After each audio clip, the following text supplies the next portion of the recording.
pensar juntos, ela tem como base o capítulo 7 de Apocalipse, dos versos 1 ao 4. Então, quem desejar pode abrir a Bíblia e acompanhar junto conosco. Nós vamos meditar aqui sobre o que está escrito em Apocalipse 7, de 1 ao 4, sobre a obra do selamento e também dos 144.000. Então, vou fazer a leitura e os irmãos podem acompanhar comigo. Diz assim, versículo 1. Depois destas coisas, eu vi 4 anjos que estavam sobre os 4 cantos da terra, retendo os 4 ventos da terra, para que nenhum vento soprasse sobre a terra, nem sobre o mar, nem contra árvore alguma. E vi um outro anjo subir da banda do sol nascente, que tinha o selo do Deus vivo, e clamou com grande voz aos 4 anjos, a quem fora dado o poder de danificar a terra e o mar, dizendo: não danifiquem a terra, nem o mar, nem as árvores, até que hajamos assinalado nas suas testas os servos do nosso Deus. E ouvi o número dos assinalados, e eram 144.000 assinalados de todas as tribos dos filhos de Israel.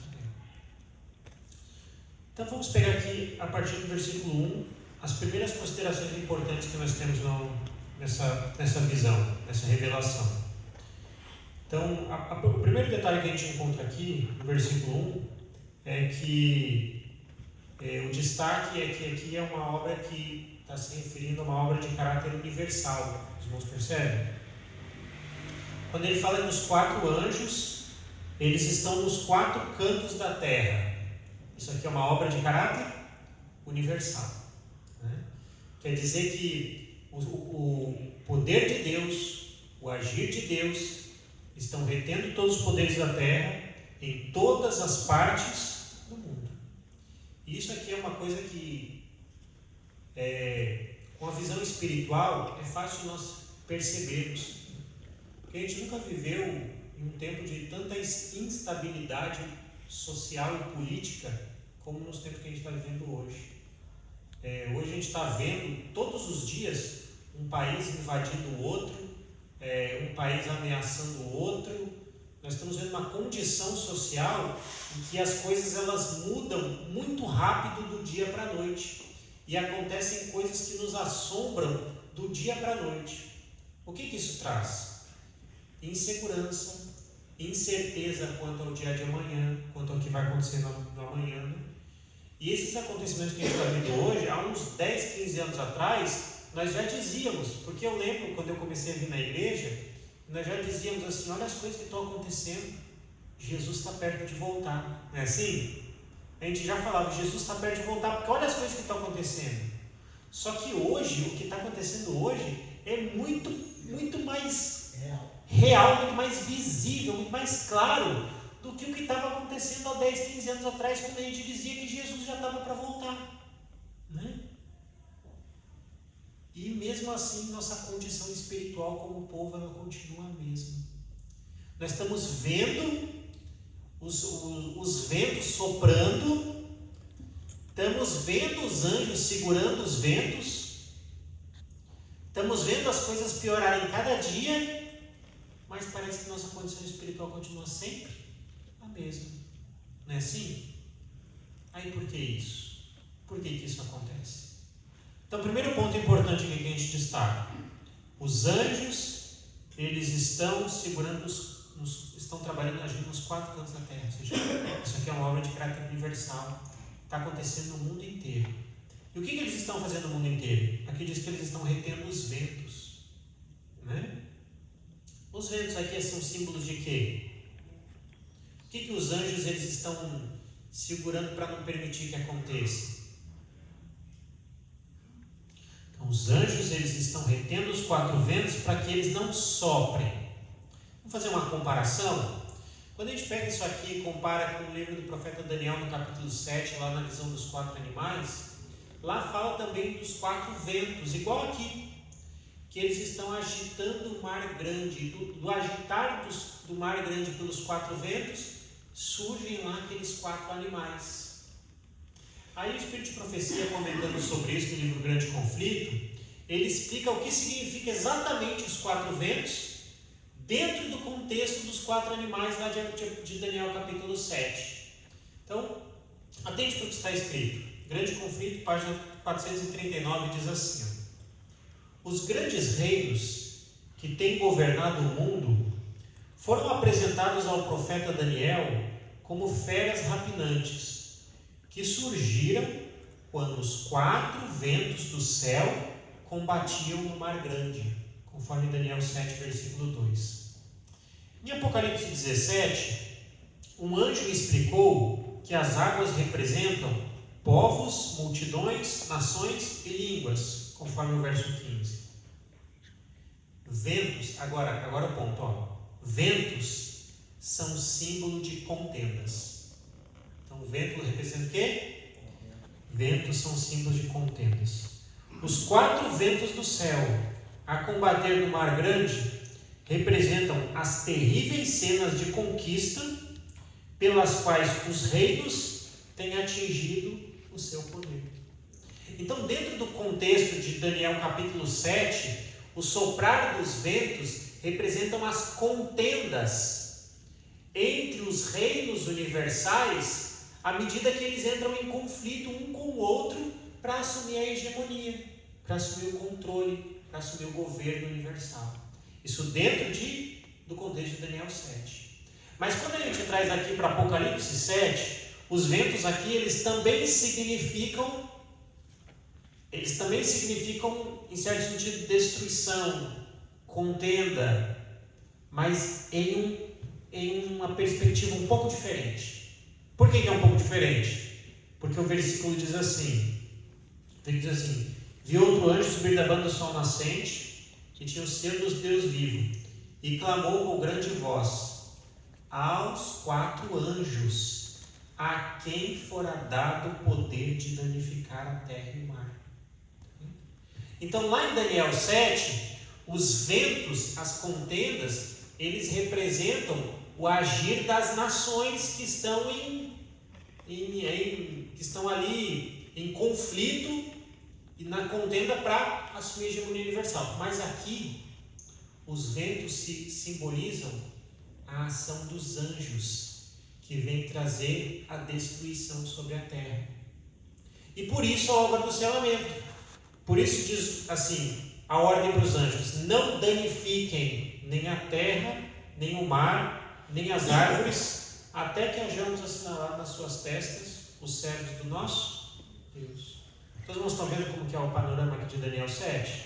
Então, os anjos, eles estão retendo os 4 cantos da terra, e ao mesmo tempo é dada a ordem para que os anjos, eles não danifiquem a terra, até que os servos de Deus, eles estejam assinalados na testa, até que os anjos de Deus tenham assinalado na testa todos os servos do nosso Deus. Esse é o contexto aqui.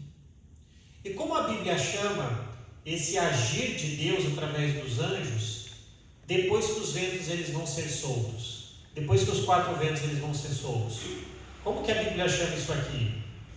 Aqui no capítulo 7, versículo 14. Quem encontrar aí pode ler para mim, versículo 14. Como a Bíblia chama essa destruição que vai vir sobre a terra depois que os anjos soltarem os ventos? Respondi: o Senhor sabe. Então ele me disse: estes são os que vêm da grande tribulação, que lavaram suas vestes e as alvejaram no sangue do Cordeiro. Aí tá vendo? Então, como a Bíblia chama aqui no capítulo 7 de Apocalipse? Grande tribulação. Os 144 mil são aqueles que vêm de uma grande tribulação. Aqueles que lavaram as suas vestes no sangue do Cordeiro e receberam o selo da proteção de Deus para poder passar por esse período de grande tribulação. Tá? Mas não é só assim. Tem uma outra expressão que a Bíblia usa também para se referir a esse tempo de grande tribulação, que é o tempo quando os anjos eles soltam os ventos. Tá? Vamos ler agora em Daniel capítulo 12, versículo 1. Quem encontrar, pode ler. Daniel capítulo 12, no versículo 1. Qual é a outra expressão que a Bíblia usa para se referir a esse tempo de grande tribulação? Naquele tempo se levantará Miguel, o grande príncipe, que se levanta pelos filhos do teu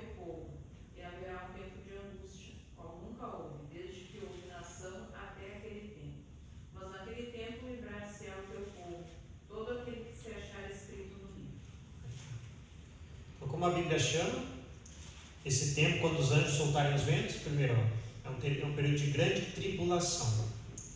E segundo, é um tempo de angústia. É um tempo de angústia a qual nunca houve sobre a face da terra. Quando o profeta Daniel, ele diz assim, nesse tempo se levantará Miguel, de que tempo que ele está falando aqui?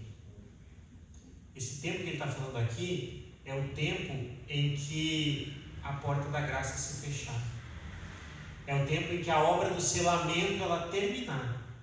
Então, quando terminar a obra do selamento, Miguel ele se levanta porque ele termina a sua obra de intercessão no céu, a porta da graça se abre, se fecha, né? A porta da graça se fecha, os anjos de Deus soltam os 4 ventos e daí começa esse período de grande tribulação. Esse tempo de angústia, qual nunca houve igual sobre a terra. Tá? Agora, uma terceira expressão que também é usada para esse tempo de angústia, para esse tempo de tribulação. Apocalipse 14, versos 9 e 10. Vamos lá. Quem encontrar, aí pode fazer a leitura para mim. Apocalipse 14, versículos 9 e 10. E seguiu o terceiro anjo dizendo com grande voz: se alguém adorar a besta e a sua imagem, receberá o sinal na sua testa ou na sua mão.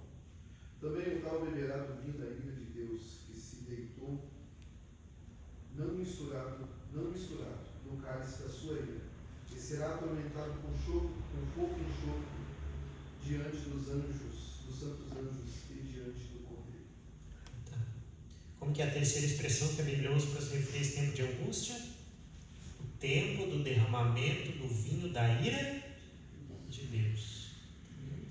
Então, quando os anjos eles soltarem os ventos, o que vai acontecer? Um período de grande tribulação como nunca houve. Um período de angústia como nunca houve igual sobre a face da terra.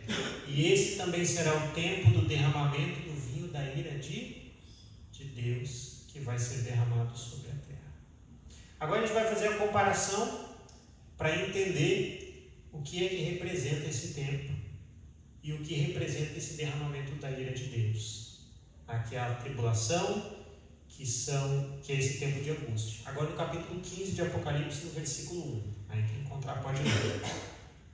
Apocalipse capítulo 15, no versículo 1.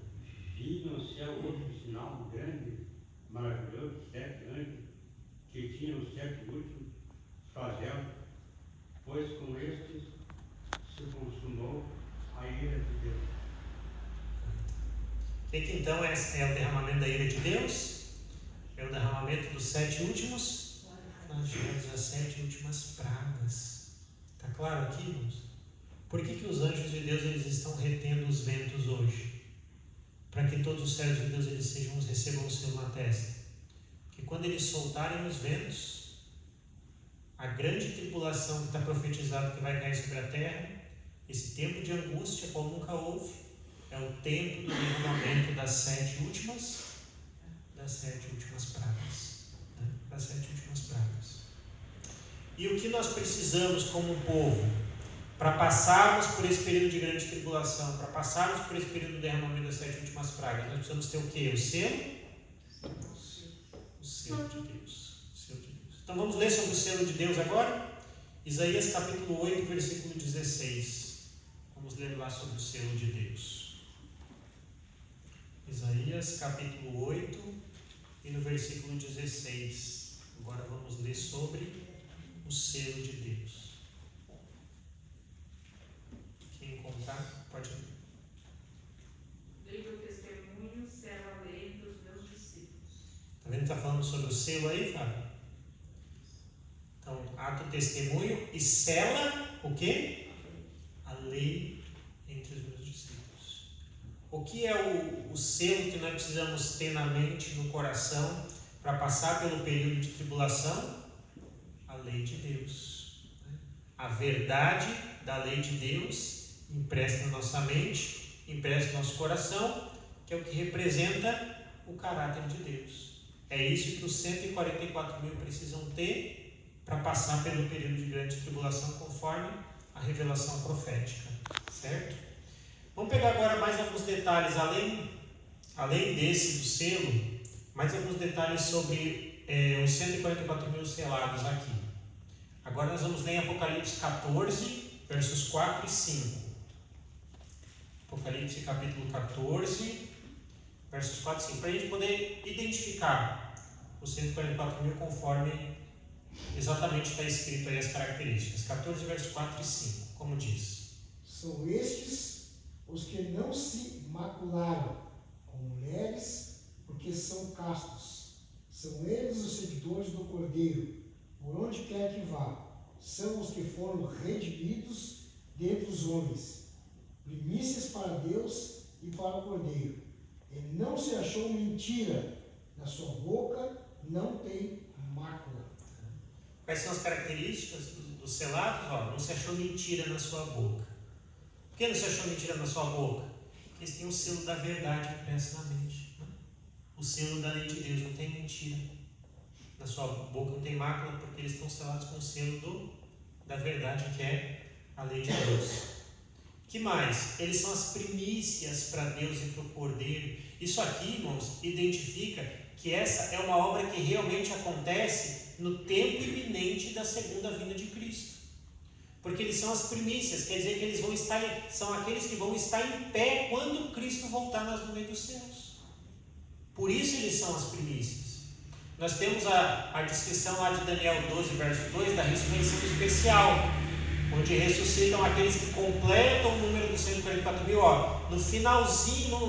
no começo da sétima praga, para completar o número dos 144 mil, para todos juntos passarem pelas pragas, pela grande tribulação. E aí, quando Cristo voltar nas nuvens dos céus, ele vai encontrar aqueles que são os primeiros que vão estar em pé. Eles são as primícias. Aí depois, conforme 1 Tessalonicenses 4, os mortos em Cristo ressuscitarão.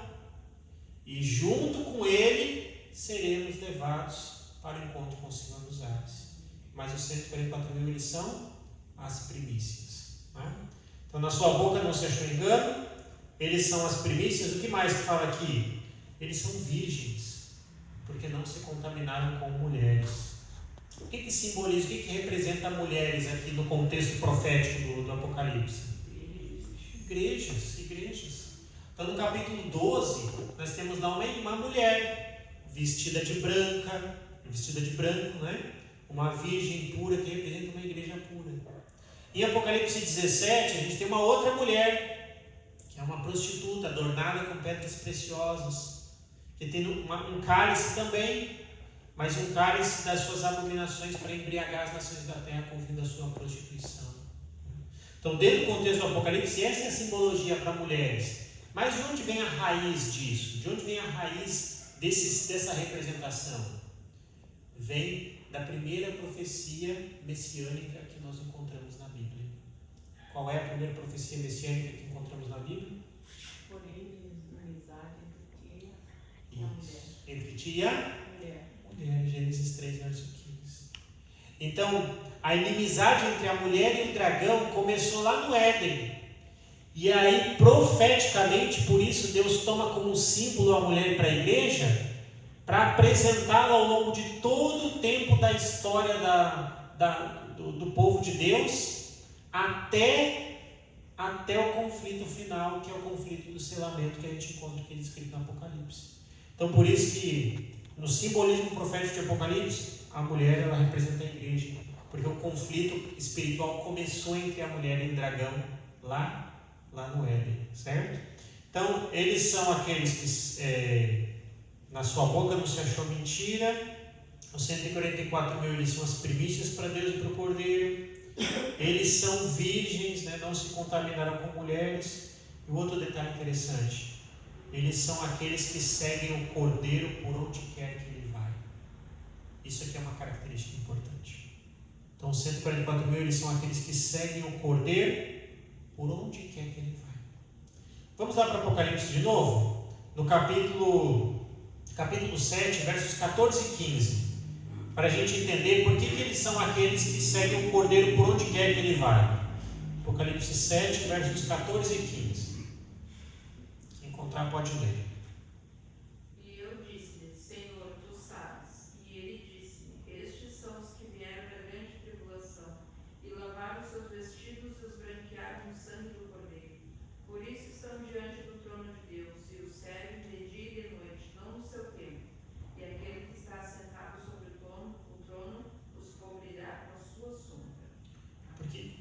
144 mil são aqueles que seguem o Cordeiro por onde quer que ele vá. Aí até acrescenta um detalhe, né?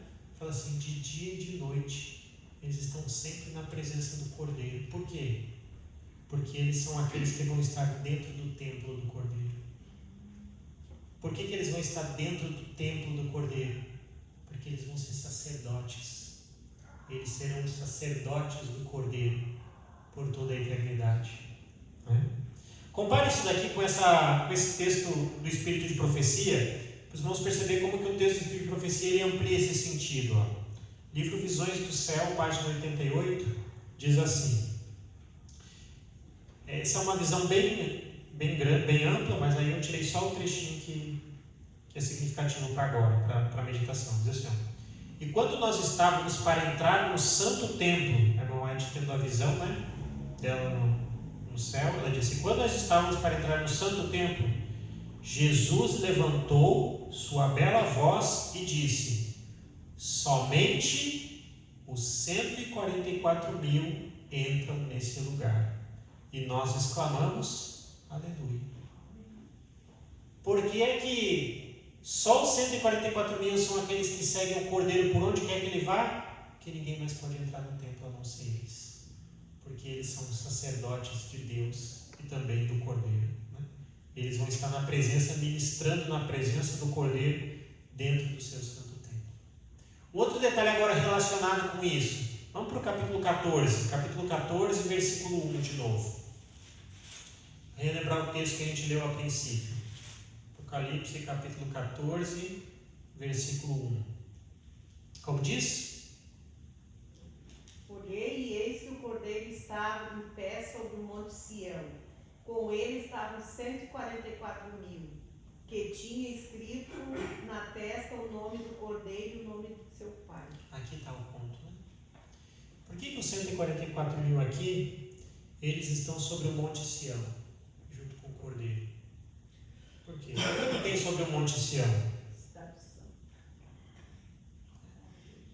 O que tem sobre o monte Sião? A cidade santa, a Nova Jerusalém. Alguém leia para mim Hebreus capítulo 12, versículo 22. Para a gente entender isso aqui. Hebreus capítulo 12, no versículo 22. Como diz? Mas chegastes ao monte de Sião e à cidade do Deus vivo, a Jerusalém celestial e aos muitos milhares de anjos. Está vendo? Está vendo a relação? Por que os 144 mil eles estão sobre o monte Sião?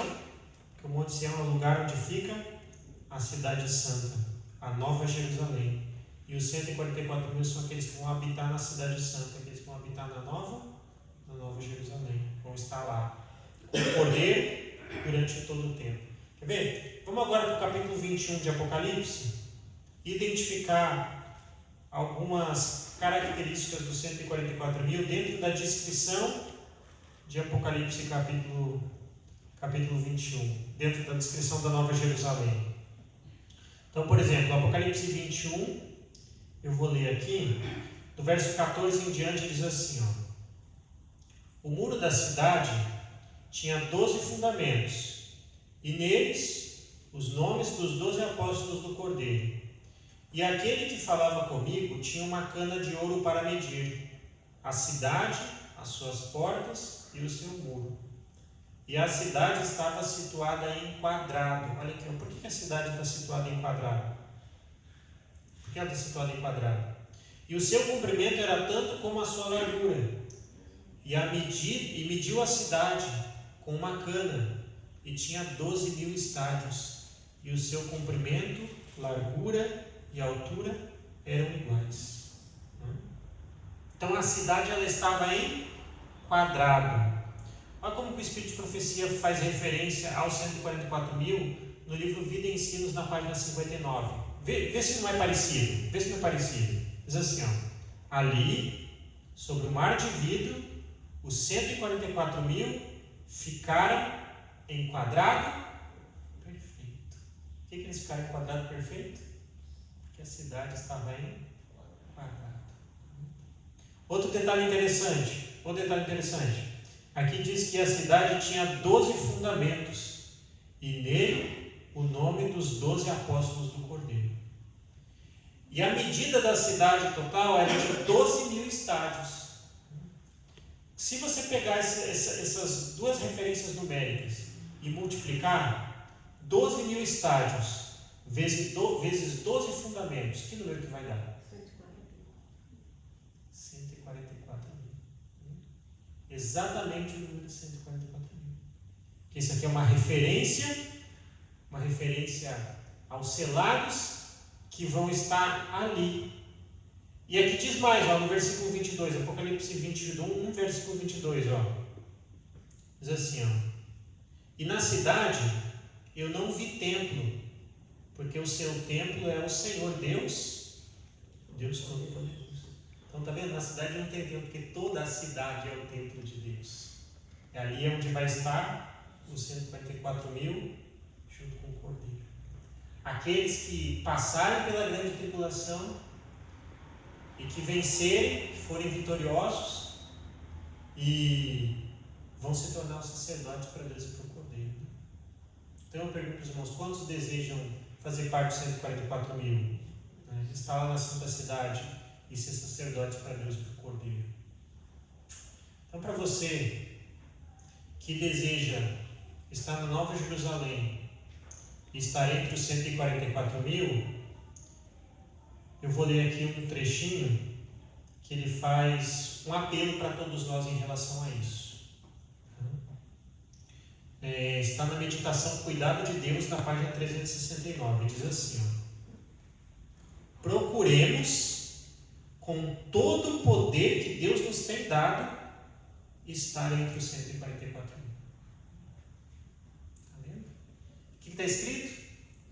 Procuremos com todo o poder que Deus nos tem dado para estar. Tem outra versão que fala assim, ó: nos esforcemos com todo o poder que Deus nos tem dado para estar entre os 144 mil.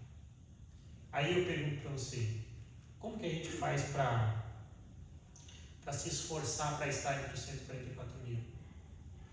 Como que a gente faz para buscar estar entre os 144 mil? Como? Será que é fazendo todo o possível para não pecar? Será que é se esforçando para não pecar? Você já fez a experiência uma vez de passar, falar assim, acordar de manhã e falar assim, hoje eu vou passar o dia inteiro sem fazer nenhum pecado?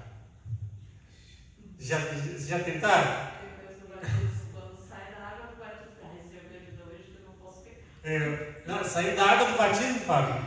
Aí ficou tudo pecado lá. Agora eu tenho que vigiar para eu não pecar mais, né? Porque eu não posso mais pecar, porque agora, senão eu vou ter que batizar toda semana, todo final de dia, né? Não, eu vou me esforçar para estar entre os 144 mil, então eu vou ficar sem pecar para a gente agora. Eu vou me esforçar para não pecar mais, né? Cuidado com essa impressão, porque essa impressão, ela vem de uma noção muito superficial do que é o pecado. Às vezes a gente pensa que o pecado é só a prática exterior, é só o agir exterior, né? Então, se eu olho para esse celular e eu falo assim, eu quero esse celular para mim, eu vou pegar ele, então eu vou roubar o celular, eu falo assim, então agora eu pequei, né? Mas e se eu estou pensando no meu coração, já não é o pecado? Jesus, ele falou assim, olha, vocês ouviram que foi dito aos antigos, não matarás. Não foi assim? Então, se eu não matar, eu já não estou pecando. Mas Jesus fala assim, ó, eu porém vos digo, que qualquer que olhar para o seu irmão com ódio, com raiva no coração, já está o quê? Já está quebrando o mandamento, já está pecando. Ele diz assim, eu vos digo, Jesus falou assim, olha, vocês ouviram que foi dito aos antigos, não adulterarás. Mas eu, porém, vos digo, que se você olhar para outra pessoa com pensamentos impuros, você já está o quê? Quebrando o mandamento, você já está pecando. Então, se eu tentar me esforçar para entrar entre os 144 mil, lutando todos os dias para não pecar, eu estou caindo numa tremenda ilusão. Porque meus pensamentos não é só o ato exterior, é o pensamento, é o sentimento, é as emoções, é a nossa natureza, é o que está em nós. Intenções. Em pecado já me concebeu minha mãe. Não é assim que o salmista diz? Então, se o que o texto inspirado está dizendo assim, procuremos com todo o poder que Deus nos tem dado, está entre os 144 mil. Não é isso? Do que ela está falando aqui? Aí a gente vai ler o parágrafo inteiro agora para entender. E aqui você vai entender, e eu também, o que nós precisamos nos esforçar para estar entre os 144 mil. Então preste atenção como está escrito, diz assim: não devemos imitar nenhum ser humano. Não há nenhum ser humano que seja suficientemente sábio para ser nosso critério. Devemos olhar para o homem Jesus Cristo, o qual é completo na perfeição da justiça e da santidade. Ele é o autor e consumador da nossa fé. Ele é o homem exemplar. Sua experiência é a medida da experiência que devemos obter. Seu caráter é nosso modelo. Tiremos, portanto, a mente das perplexidades e das dificuldades dessa vida e fixemo-la nele, para que, contemplando, sejamos transformados à sua semelhança. Podemos contemplar a Cristo com boa finalidade. Podemos olhar para Ele com segurança, pois Ele é todo sábio. E ao olharmos para Ele e meditarmos a seu respeito, Ele será formado em nós a esperança da glória. Portanto, procuremos com todo o poder que Deus nos tem dado estar entre os 144 mil. Então, como que nós devemos nos esforçar para estar entre 144 mil? Qual é o maior esforço que nós devemos fazer para estar entre 144 mil? O de fixar os nossos pensamentos em Cristo. É de ter Cristo como centro da nossa vida e da nossa fé. Todos os dias, o tempo todo. E para isso nós precisamos nos esforçar. Porque nunca teve um tempo tão difícil por causa das circunstâncias do tempo que a gente vive, de tantas coisas para tentar desviar a nossa mente e a nossa atenção de Jesus como o tempo que a gente está vivendo hoje. Nunca teve um tempo tão difícil como esse. Com tantas circunstâncias, e aí o Espírito de Profecia até enumera algumas delas. Você quer ver como que ela diz? Ela diz assim, Caminho a Cristo, página 71, diz assim, olha só quantas coisas existem ao nosso redor para ficar tentando desviar o nosso pensamento de Cristo, para não permitir a gente estar entre os 144 mil. Ela diz assim, quando o pensamento se concentra no próprio eu, é afastado de Cristo, a fonte de vigor e de vida. Então, primeiro e mais difícil obstáculo que desvia o nosso pensamento de Cristo é quando focamos o nosso pensamento no próprio eu. E o mundo está cheio de coisas para alimentar o nosso pensamento, fazer ele centrar no próprio eu. Porque o mundo diz para você assim, você pode, você deve, você merece. Você já ouviu isso? Você merece. O mundo diz para mim o tempo todo assim, você merece isso. Você merece aquilo. Quando o mundo diz para mim assim, você merece isso, ele está querendo dizer o que com isso? Que eu posso ir lá e comprar, né? Você merece, você merece. O que eu mereço? Irmãos, por natureza pecadora e pecaminosa, o que nós somos merecedores? Do juízo de Deus, do fogo, só isso, mais nada. Mais nada além disso, mas o mundo vem e fala pra gente assim, não, você merece, você pode, você isso, você... O que é isso? É a sociedade, é o mundo, é o sistema político e social do mundo, que por trás tem um poder espiritual, fazendo o quê? Alimentando o meu eu, alimentando o meu ego, é só isso. Para quê? Com qual objetivo? Desviar minha mente de Cristo, só isso. Então, o primeiro obstáculo, quando os pensamentos se concentram no próprio eu, é afastado de Cristo, a fonte de vigor e vida. Por isso, é constante o empenho de Satanás conservar a atenção desviada do Salvador e evitar assim a união e comunhão da alma com Cristo. Quem é o agente que está por trás disso tudo então? É Satanás, né? Agora, olha só outros pontos que desviam a nossa mente de fixar em Cristo. Os prazeres do mundo.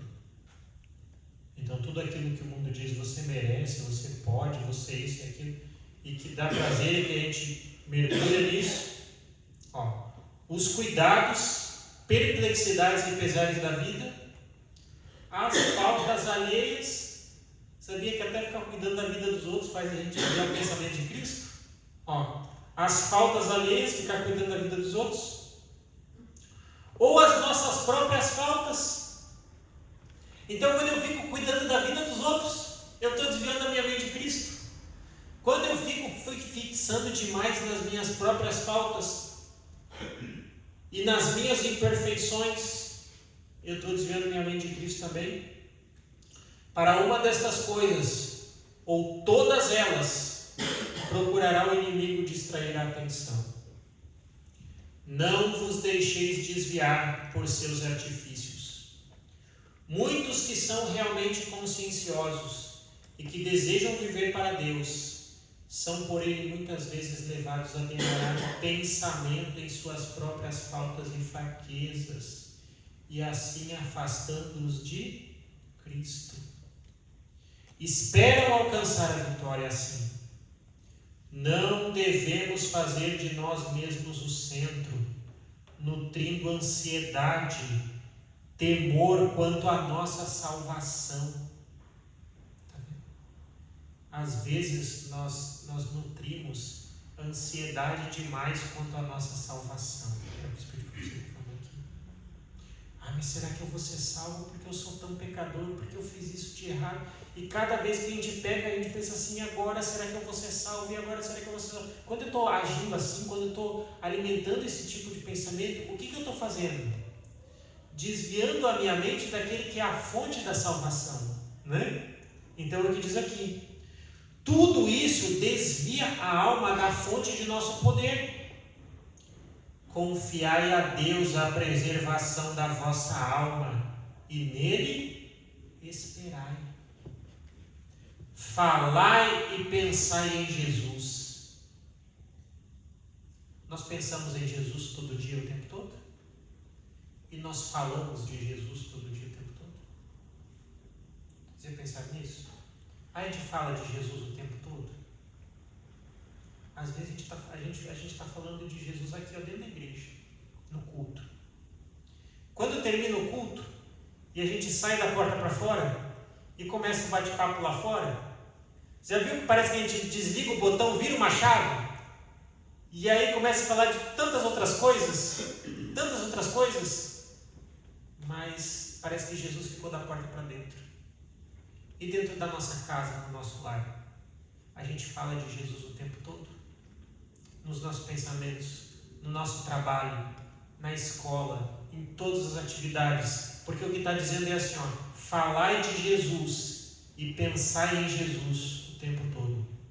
Que o próprio eu se perca nele, ponde de parte a dúvida, despedi vossos temores.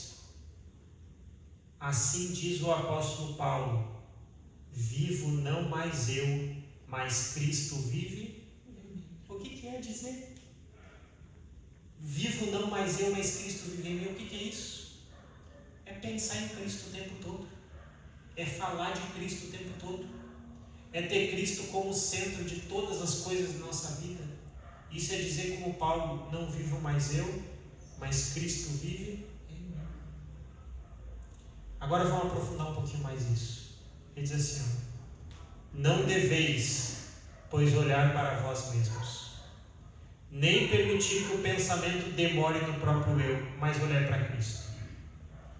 Que o pensamento demore em seu amor. No que a gente deve demorar o pensamento em Cristo? Que o pensamento demore em seu amor, na formosura e perfeição de seu caráter.